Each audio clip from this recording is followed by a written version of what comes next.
everybody. My name is Tiffany C. And the mission that I choose for my report is Mission Santa Barbara. The topics that I choose for my Mission Santa Barbara report are the historical background of the Mission Santa Barbara, a good start in the prosperous years in Mission Santa Barbara, and the survival of Mission Santa Barbara. Mission Santa Barbara was the 10th mission to be founded and was the first mission to be founded after Father Jimmy Caracera's death. And Father Lasuwen was the one who founded the mission on December 4th, 1786. Mission Santa Barbara's name officially comes from the legend of Saint Barbara, a girl who was supposedly beheaded by her father for following the Christian faith. Mission Santa Barbara was the only mission that officially calls it the Queen of the Missions for its graceful beauty. Mission Santa Barbara is located very close to the coast on the edge of the central and southern California regions. That's why Mission Santa Barbara is so special and so different from other missions.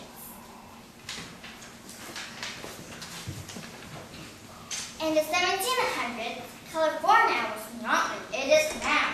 In fact, life was very hard, and the fathers call it the last corner of the earth. After they got settled, the father got the Indians and helped them how to build the missions, churches, and even other buildings too. The grounds of Mission Santa Barbara occupied between the Pacific Ocean and the Santa Ynez Mountains. There are two major events that happened in the Mission Santa Barbara history was, on December 1812, a big earthquake took down what much of the Indians and the fathers had accomplished, and it took them 5 years for them to rebuild it and reopen it on September 10, 1820. Again, on June 29, 1925, an earthquake hit and damaged the Mission Church badly. It happened during a chapel service, but luckily nobody was hurt. And the restoration work lasted 2 years, which was completed in 1927. Many elements of the mission's extensive water treatment system was all built by the Chumash Indian labor. The Mission Santa Barbara's library is the oldest library in the whole white state of California. The library has served as a center for historical studies of the mission for more than a century. On the other hand, Mission Santa Barbara's church has its world's famous Twin Bell Towers, which was patterned after an ancient Latin temple in pre-Christian Rome. The architecture of the mission itself and the artwork that decorated the whole mission are mostly from the Mexicans' cultural traditions. And today, Mission Santa Barbara is a monument to cultural diversity of Californian heritage. Mission Santa Barbara today still continues to serve the community as a parish church. It contains a gift shop, a museum, a Franciscan friary, and also a retreat house. Mission Santa Barbara is the only mission to remain under the leadership of the Franciscan friary since the day of its founding. And still, after 220 years later, the mission is still very much alive. Conclusion. I think the mission system was really a success to me because the King of Spain knew that someday there would be powerful cities and harbors in the California area. That's why the King of Queen of Spain decided to build missions along the coast. But each still would be a day's ride apart.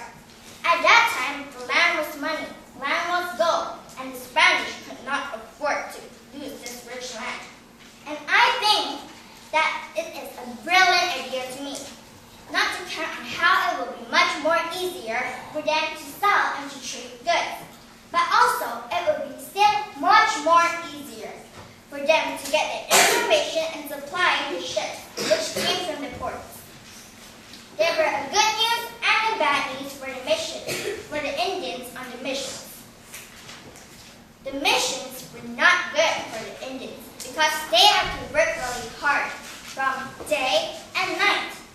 The fathers warned them if they ran away the first time, nothing would happen. But during the second time, the fathers would whip them. But again, on the third time, they will need to wear the metal bands on their ankles and also on their wrists for 3 days while they work. This is an example of how the Indian and the Spanish cultures clashed into the missions. On the other hand, the good things for the Indians on the missions learned how to organize parishes in Spain. When the Indians left Mission Santa Barbara, some Indians learned how to do things that helped them find a job, and some of them could live in organized towns, which their fathers taught them too. And even some Indians stayed in the Catholic, even after missions closed. To their fathers, it seemed very success. But most of all the locations are very well planned. Even though when those Indians come in, they have at least one opportunity to do something. I have learned a lot from my mission, from how the fathers work hard to help the Indians, how to live a much more organized life, teach them how to farm, how to build houses instead of living in those little dirty huts. But most importantly, they have learned how to read, write, sing, and to even play instruments. Isn't that fun? And by the time Indians have left the mission, they even know how to find a job next time outside the missions. For me, I think all the missions were a very good success.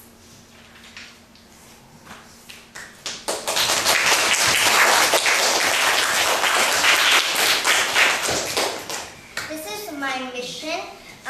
This is the front porch, and you can see pictures from the church inside.